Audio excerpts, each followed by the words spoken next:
এমা এইগুলি একটু ডাইয়ে ধুয়ে রাখা লাগে না? চার করে দেহ পার হারিছে। হোসেন আইলি নাকি? যা শুরু করছে ও কাকা, নাই সুপার আছে আমার। ওই আমরা শুরু করুন কে? হ্যাঁ, শুরু তো করছে তোর মায়। তোর মার বয়স হয়েছে না, একলা একলা থাকে, একটা মানুষ তো লাগে। মান নালি বয়স হয়েছে, আমার কি বিয়ে করার বয়স হয়েছে কাকা কও?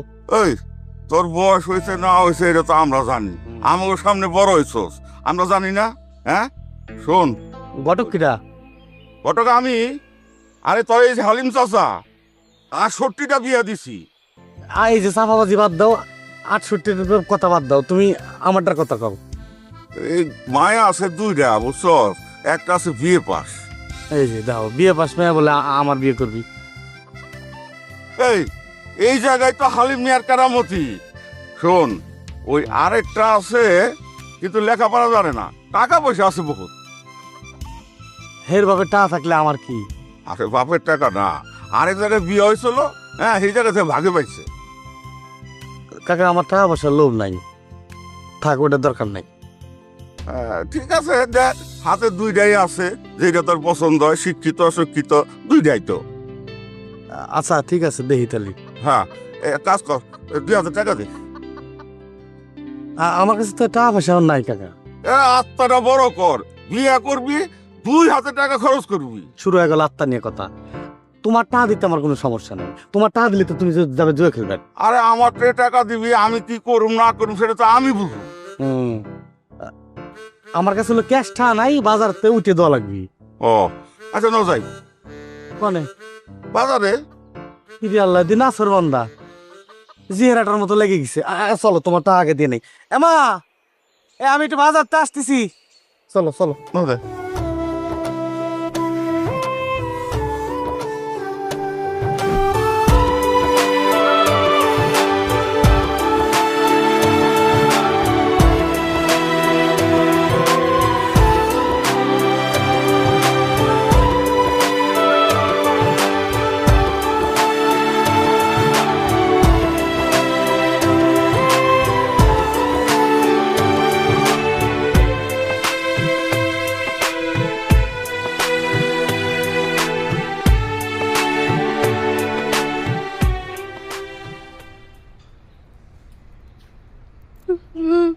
মান নানুমণি, তুমি এই বাই কান্তাছো? হ্যাঁ নানুমণি কি ঠিক থাকবা? তুমি কো না কি তো হয়েছে তোমার, কান্তাছো করে? কিন্তু ভালো লাগে না। আরে ভাল লাগতেছে না? কি তো জ্বর আইতেছে নানুমণি? হ্যাঁ কেউ নাই, মা নাই, বাবা নাই, দাদি দাদা কেউ নাই। ও বাসার দাদা দাদি নাই, মা বাপ নাই, এর লিগে মনটা খারাপ লাগতেছে? হ্যাঁ নানুমণি আসি না, নানুমণি তোমারে চকলেট খাওয়াই, আইসক্রিম খাওয়াই, ফিডা খাওয়াই। নানুমণি তো তোমার সাথে সাথে একেবারে পাহারাদারের মতো থাকতাছি না? তুমি একা কেন? বাকিরা কেন নাই? ও সপ্তাহে একখানে থাকতো? আমার লাগবে না দেখে। কাকে কাকে লাগবে? সবাইকে লাগবে আমার। ও রে আমার বুবু গো, সব থেকে সবসময় একখানে বয়ে থাকতে পারবো? হ্যাঁ মা বাপের কাম আছে না, তারা একটা কামও গেছে বাড়ির। হ্যাঁ দাদা দাদি তো হেন আসই, হ্যাঁ দরকার পড়লে তো আইবুজ, বুঝো নাই? হ্যাঁ তুমি যখন বড় হইবা, লেহাপড়া কইরা মস্ত অফিসার হইবা, তখন যখন মিটিংও বইবা, তখন তোমার আব্বা আম্মায় ফোন দিব, পাইজামা কখন আসবে? তখন তুমি বলবা, বাবা মা ফোনটা রাখো তো, এখন আমি বিজি আছি। আমি জীবন এরকম করব না, আমি সব সময় দেখে থাকবো। ও রে নানুমণি, সব সময় এরকম থাকবা? সব সময় বাপ মারে কলিজা তাগলায় রাখবা না? ঠিক আছে, আজকে পরীক্ষাটা দিয়াইও তাইলে। পরীক্ষা দিব না। উমা মামা কয় কি, লেখাপড়া ছাড়া তো জীবন বৃথা, তোমার বাপ মার জীবন বৃথা। অত কষ্ট করে তারা তাদের সন্তানরে মানুষ করতেছে, লেখাপড়া ছাড়া এই দুনিয়াত 5 পয়সার দাম নাই নানুমণি। আমা হ্যাঁ আমি একটু বীর উঠছি। এ নবাব, আমার নানুমণি এনো কাইন্দা যারা যারা হয়ে যাইতেছে, তুই খেল রাউস নাই কেরে? তুই কোনো আসলে? আমি তো ক্যাল রেখেছি, আমি এসে পায়জামা মামাকে বারবার জিজ্ঞেস করেছি, পায়জামা মা কাঁদো কেন কাঁদো কেন, কেঁদো না কেঁদো না। কিন্তু পায়জামা মামা কথাই শুনে না। তখন আমি বুঝেছি একসময় কাঁদতে কাঁদতে যে চোখের পানি পুড়িয়ে যাবে, তখন অটো কান্না থেমে যাবে। এই যে দেখো এখন কাঁদে না। দৌড়ুজা বলদা, চোখের পানি অটো পয়ে যাবে। তোরে যখন চোটটা দেই তখন চোখের পানি থামে তোর, তখন দেখ চোখের পানি পইরা সাগর হয়ে জায়গা। আমার চোখের পানি শুকিয়ে গিয়েছে। একটা চোট দে দেখাইম। নানমুনি, এটা আমি বে- নানমুনি, তাহলে তুমি আজকা পরীক্ষাটা দিয়ে আই ওখানে। তোমারে নানমুনি একেবারে পাখির ডানা তুড়াইয়া ফকির মতো উড়াল দেন, কোনো একটা সুন্দর জায়গায় যাইয়াম, ঠিক আছে? এমনও আছে তোমারে পাখির মতো উড়াল দিয়া পরীর দেশে যাইয়াম গামরা।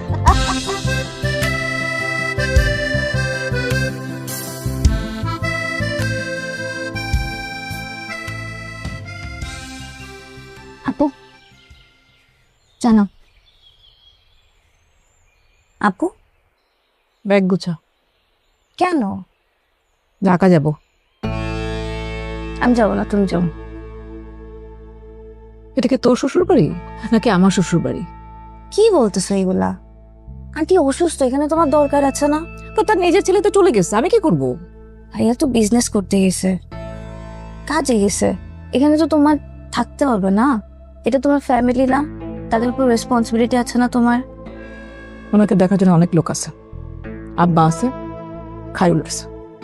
আঙ্কেল আর খায়রুল ভাইকে দেখি সব হয়। আন্টির পাশে তো একটা মেয়ে মানুষ দরকার। তো তুই থাক। আমি তো সেটাই বলতেছি, আমি থাকি।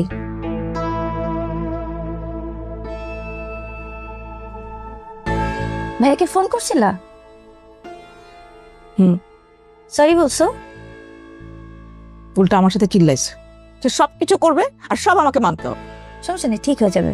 তুই চা খাওয়াই।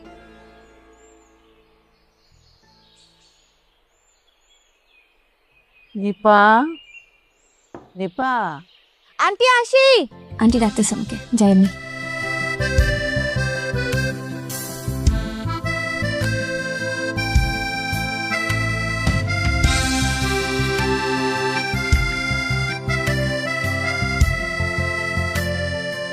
হ্যালো আম্মা। আন্টি কি লাগবে?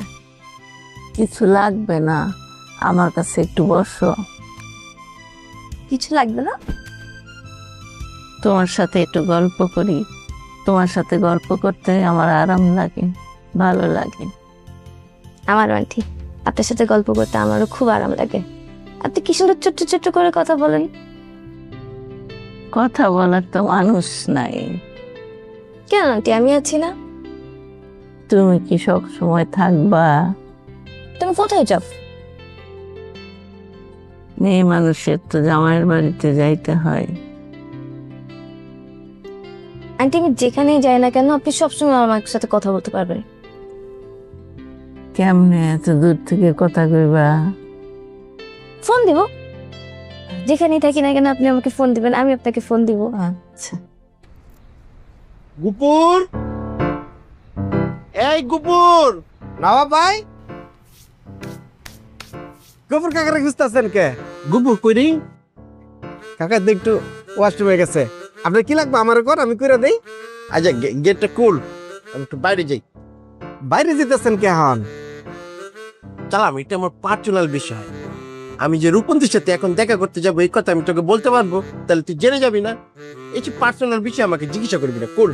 ভাই আমার একটা কথা আছে। কিতা? এই যে নিপাপা হুইটাট করে গ্রামে চলে যেতেছে, হ্যাঁ পড়ানোর ক্ষতি তো না কিতা? ও আর ইউ, কি রে তুই? আমি সালাম, আই এম সালাম। তুই মানুষের পড়ালেখা নিয়ে কথা বলছিস, তোর নিজের পড়ালেখার অবস্থাটা কি রে? তুই কি পাস আমাকে বল তো। আমি তো ভাই বিয়ে পাস দিছি। বাচ্চা কইটা রে চালাম? আপনি কি বলেন নি কিতা? আমি ডিগ্রি পাসের কথা কইছি। কিতা বলেছিস তুই আমাকে? রিপিট কর, কিতা বলেছিস তুই? কইছি বড় ভাই আমি বিয়ে পাস করছি। এই চালাম, বিয়ে পাস যে ডিগ্রি, এটা কি আমি বুঝি না রে? আমি তো তোর সাথে পান করেছি আর তুই আমাকে বলদ বলেছিস, তো কত বড় সাবাস। ভাই আমি বড় ভাই কইছি, বিয়ে পাসের কথা কইছি। আমি তো বলত করি আপনারে। সত্যি বলদ বৃষ্টি? না, কইছি বড় ভাই। তোকে অনেক ভালোবাসি রে আমি চালাম। তুই 2টা মিনিট এখানে থাক, আমি আসতেছি। ভাই উপরে যেতেছেন কে? আপনি না বাইরে যাবেন? রে বলত, আমি যদি এখন তোকে বলি আমি উপরের থেকে আঁচুরি নিয়ে এসে তোর সামনের দুইটা দাঁতে ঈদ করব, তাহলে তুই কি এখানে থাকবি? তুই পলাবি না। এর জন্য তো আমি তোকে এই বিষয়ে আমি কিচ্ছুটা বলবো না, তুই থাকলে ভাই আমি আসতেছি। ভাই আপনি এখন যদি উপরে যান তাহলে দেরি হয়ে যাবো না? রূপন্তে পাতা চলে যেতারে।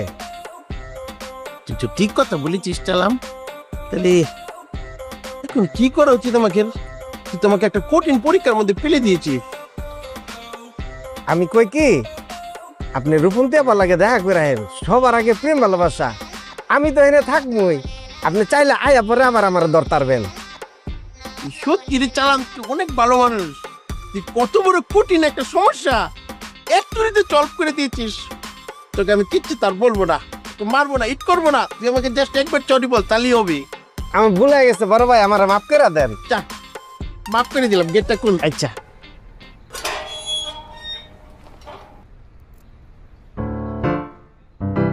শালার বলত, তোর বোনটার লাগে প্রেম করতে চাই, এর লিগে তুই যে আমার কি জ্বালানটা জ্বালালি। হ্যাঁ, খালি যদি তোর বোনটা লাগে প্রেম করা না লাগতো, তোরে মুরাইয়া তোর কোটি সব ছুড়ে আলাইতাম আমি। আমগো বাড়িতে থাকে আবার আমার লগে খারাপ ব্যবহার করে। বাবা হ্যাঁ, কি কি করো? আরে গাছটা বাঁকা হয়ে যাইতেছে, দেখোস না? হ, এটা খুঁটি না কেটে দিলে করে দেবে আস্তে আস্তে। কইতেছিলাম যে এই 1 তারিখ থেকে তো আমার জয়নিং, হ্যাঁ, তো জয়েন করবি। সেটা করলাম, কিন্তু মানে মার ট্রিটমেন্টের কি করলাম? মার ট্রিটমেন্টের জন্য তোর অসুবিধা কোথায়? তোর জয়েন করার কথা, তুই জয়েন করবি। সই তো চেক দিছেই, 2 দিন পরে টাকা উঠাবো।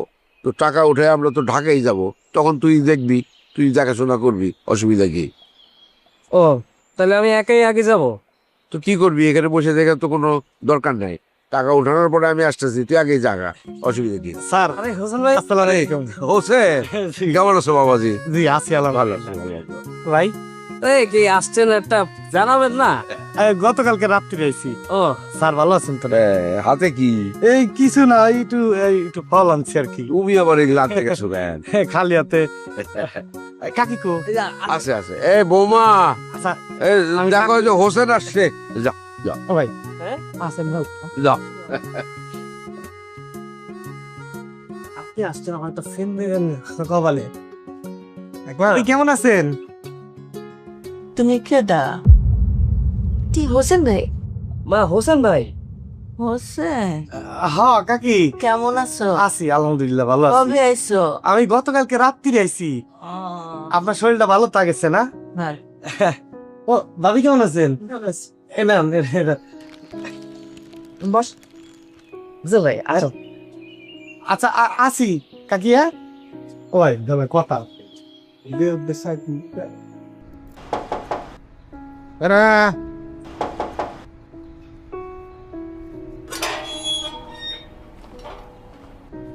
আসসালামু আলাইকুম স্যার। ওয়ালাইকুম আসসালাম। স্যার আপনি খারিউল স্যারের বস না? ওই যে একদিন আসছিলেন। হ্যাঁ।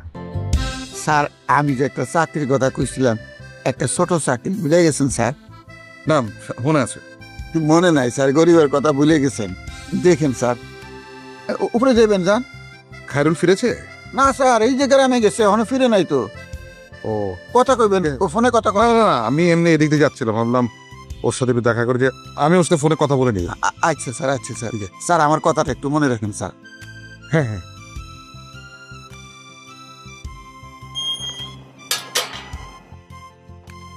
আরে খারিউল স্যারের কি কপাল, হ্যাঁ? বসে এসে খবর নেই। আমার কপালে যদি এরকম একটা চাকরি জুটতো। আল্লাহ গো, গরিবের দিকে একটু দেখো আল্লাহ, একটু দেখো। বড় কিছু তো চাই নাই, একটা পিয়নের চাকরি চাইছি, ছোট্ট চাকরি। দেখো আল্লাহ।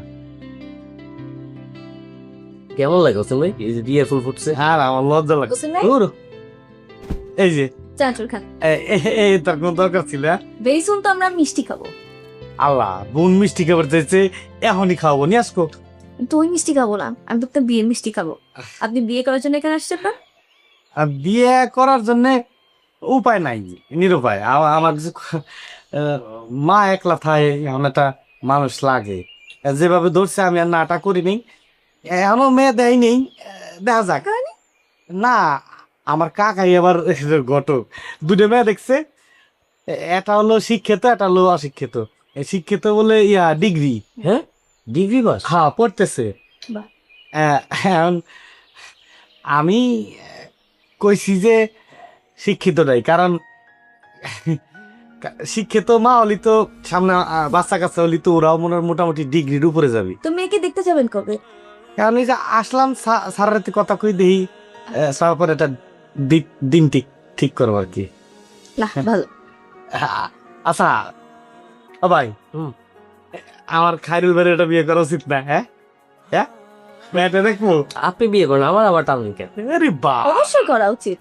উচিত না? আপনারা মেয়ে দেখেন, আমিও মেয়ে দেখতেছি। আমার জন্য টাকার জন্য? হ্যাঁ উচিত না? আপনারা তাহলে আড্ডা দেন, চাঁচুর খান, আসি। আচ্ছা আচ্ছা ঠিক আছে। আচ্ছা ও ভাই, হ্যাঁ আমার কাছে কি সিজিনি একটা গন্ধ মনে হলো। খান তো খান। না এই যে আপনি বিয়ের কথা কর পরেই কেমন দিন এটা লাজুক লাজুক, মানে লজ্জায় কেমন দিন এটা ভাব, আমার মনে হয় আপনার প্রতি দুর্বল।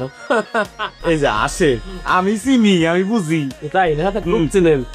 তাহলে কব ডাইরেক্ট কই আপনার বিয়েটা হোক। না, আমি চাই যে, আচ্ছা আপনি যদি কন তাহলে আমি সরাসরি যা কব, আফা ভাই কিন্তু আপনি বিয়ে করতে চাই, দেখি কি হয়। এই বাড়িতে আমারও বাড়ি করে দিবে, আপনারও বাড়ি করে দিবে। হ্যাঁ আমার কাছে মনে হইতেছে কেমন দিন একটু লজ্জায় কেমন দিন করলো।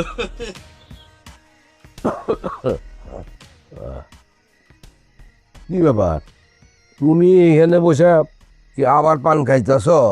জর্দা তো খাই না। যত না খেলেও পান টান কিছুই খাওয়া যাবে না, এখানে বসে আছো না? আপনি কই গেছিলেন? এই তো আমি এইখানে দোকানের এইখানে গেছিলাম। আপনি বসেন, আপনার সাথে আমার কথা আছে। বলো কি? আমরা যে খায়রুলের জন্য মেয়ে খুঁজতেছিলাম, মেয়ে আর খুঁজান লাগবো না। কেন ডিসিশন চেঞ্জ করছো নাকি? বিয়ে শাদী দিবা না? মেয়ে পাইছি। মেয়ে পাইছো? কোথায় মেয়ে পাইলা? নিপার মতো মেয়ে তো খুঁজতেছি, হ্যাঁ, তো আমি চিন্তা করলাম নিপারই আমরা বিয়ে করাই খায়রুল রে। আরে এই সমস্ত কথা তোমার মাথায় আসতেছে কেন? নিপারে বিয়ে করা, এই কথা নিপারে বলছো নাকি? না, আপনার এই প্রথম বললাম। আমারে যা বলছো এগুলো নিয়ে আর কারোর সাথে কোনো আলোচনা করার দরকার নাই, আগুন জ্বলে যাবে। কিচ্ছু করতে হবে না, যেটা দেখা যাবে পরে দেখবো। চলো ভিতরে চলো। বিরাট কাজ করে বলেছো, আসো। মেয়ে দিকে বলছে না?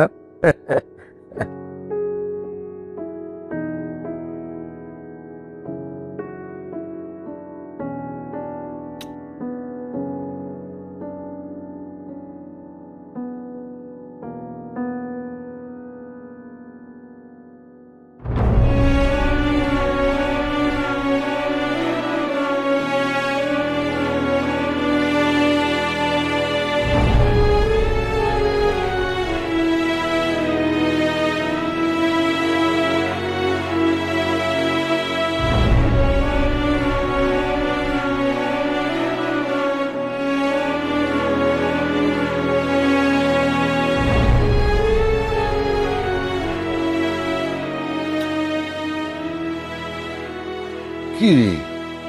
হ্যাঁ খায়রুল, ঘুমাস নাই? এখানে কি করস? তোমারে দেখতেছিলাম বাবা। I love you. জানি জানি জানি।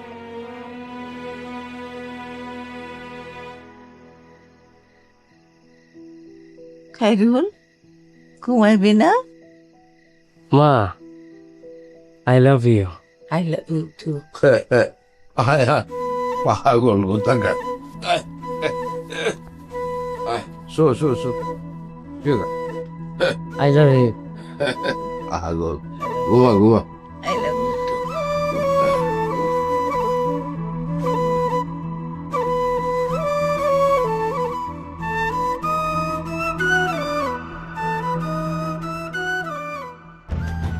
বাবা খাইরুল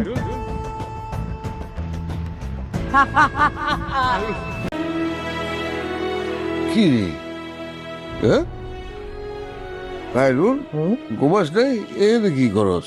তোমারে দেখতেছিলাম বাবা, আই লাভ ইউ। জানি জানি জানি। খাইরুল ঘুমাইবি না? মা, I love you. I love you too. আয় হা পাগল কোথাকার। বাবা খাইরুল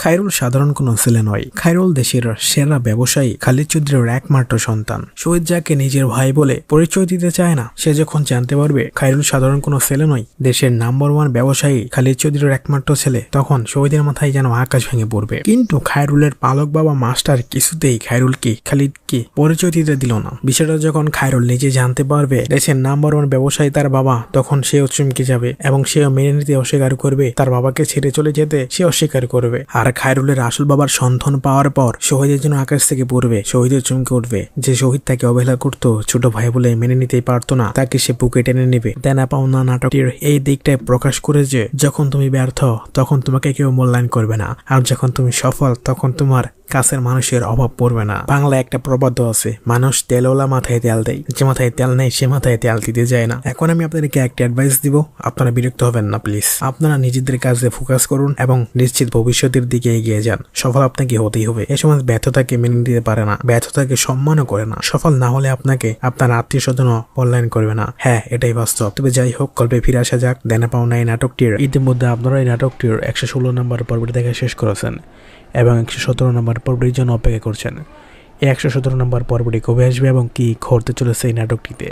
তো গাইস, তার আগে একটা কথা বলে নেই, আপনারা যদি দেনা পাওনা এই নাটকটির প্রত্যেকটি আপডেট সবার আগে পেতে চান তাহলে অবশ্যই চ্যানেলটি সাবস্ক্রাইব করে পাশে থাকা বেল আইকনটি অল করে রাখবেন।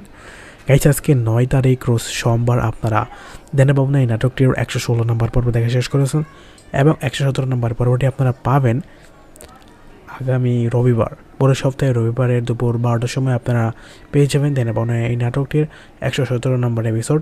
117 নম্বর এপিসোডটি দেখার জন্য এই চ্যানেলটি সাবস্ক্রাইব করে পাশে থাকা বেল আইকনটি অল করে রাখবেন। এই 117 নম্বর এপিসোডটি অনেক জমজমাট এবং অনেক বেশি ইন্টারেস্টিং হতে চলেছে। এই 117 নম্বর এপিসোডটিতে আপনারা দেখতে পারবেন খায়রুল তার বাবার কাছে ফিরে যাবে। তবে তার বাবার কাছে ফিরে যাবে না, তার বাবাকে সেটা জানতে পারবে। তার বাবার কাছে সে একেবারে ফিরে যাবে না, সে এখানেই থাকবে, তবে সেই বাবাকেও সম্মান দিবে। সো এক্সাইটেড হয়ে বসে থাকেন, সামনের এপিসোডগুলো অনেক জমজমাট এবং অনেক বেশি ইন্টারেস্টিং হতে চলেছে।